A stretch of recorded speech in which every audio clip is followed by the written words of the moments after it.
Mickail Naseem. This controversy, of course, largely on social media, but the comments that were made, very disparaging, very condemnable comments, made no less than by ministers in the Muizzu government.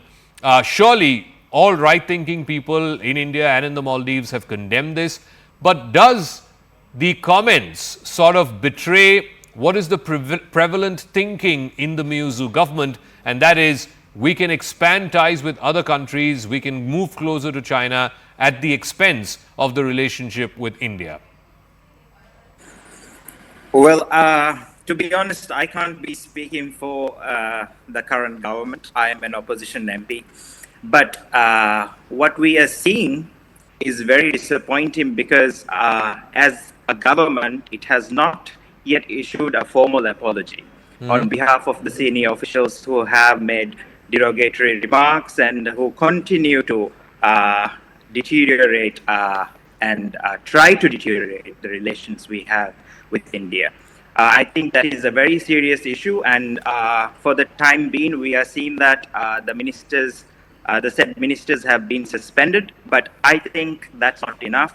I think the gravity of the matter warrants the government to fire them immediately, and that's when we even start speaking further about the matter. The reason I asked that, and I'm going to ask this to Mariam Didi, who is a former defense minister in the government of Maldives under former President Ibrahim Solih, is it's absolutely disparaging, the kind of comments that have been made by these ministers. Clearly, should they have known better that when you're occupying positions of responsibility, very high offices in public life, A, you should not be commenting about other governments, other leaders, and important relationships are at stake. Do you think that this can just be blamed on the exuberance of some newcomers into the Maldivian government, or is this far more serious and far more sinister that needs to be looked at by the government of Mr. Muizzu in a far more hard fashion, if you will?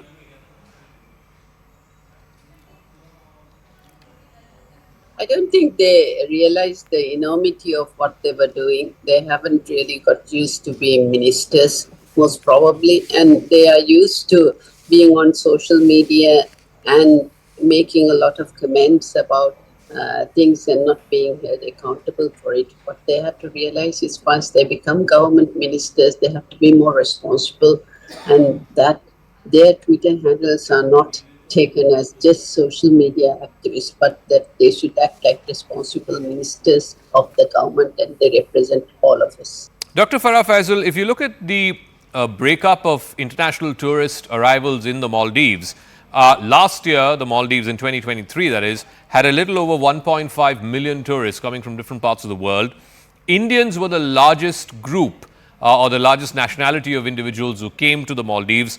More than 2.09 lakh Indians visited the Maldives in the calendar year of 2023. The second highest was Russia, around that 2 lakh figure, and the third were China, about 1.87 lakh.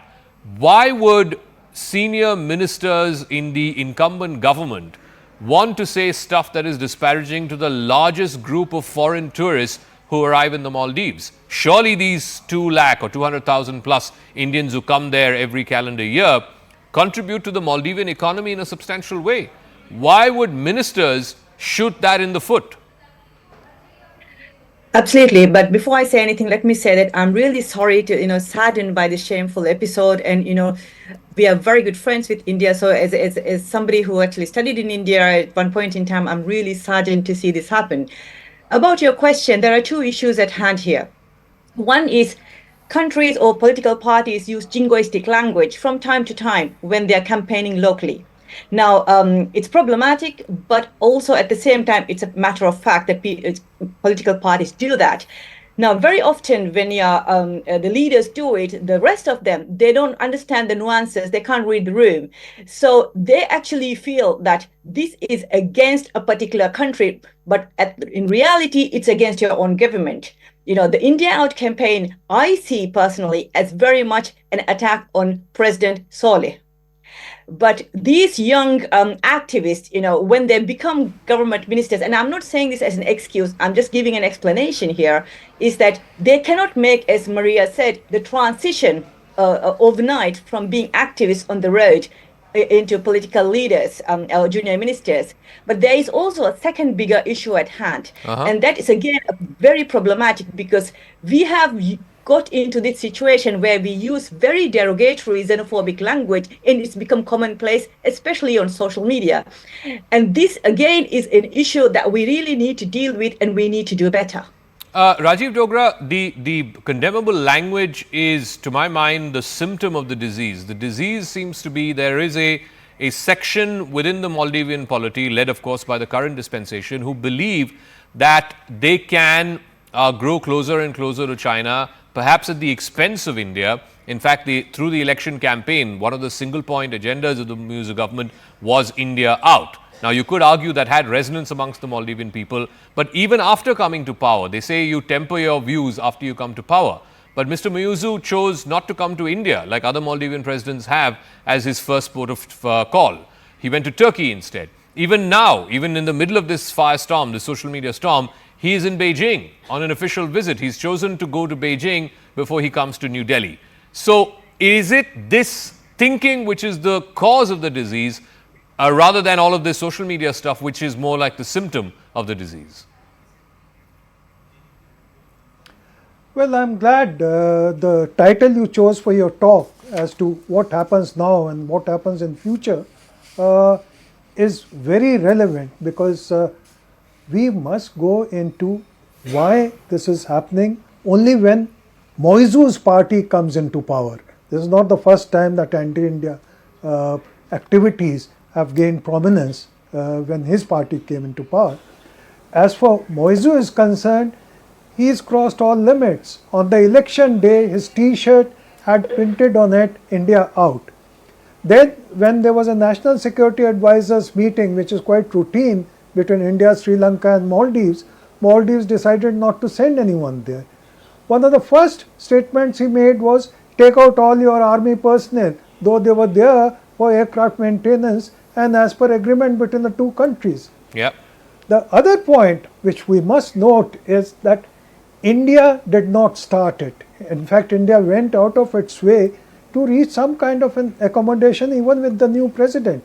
Our Prime Minister met him recently. Yeah. But all this has had no effect at all. Now I'll come to the major point, the cause of it all. If one minister says something and a young minister, as has been said, then, you can say that it was a slip of the tongue, or maybe he didn't mean it, he was misunderstood. But 3 ministers and 1 MP saying it all around the same time is a cause for concern. Is a cause for concern because President has not said anything to admonish them. President has only suspended them. Suspended as against dismissal or removal is a temporary phenomena. Yeah. It is used in bureaucracies and politics all over the world, where you wait till the news cycle is over and then you get back into the cabinet. So Maldives is not apologetic about it. That raises the question whether they were doing it to a plan just before Muizzu's visit to China. I think that is So what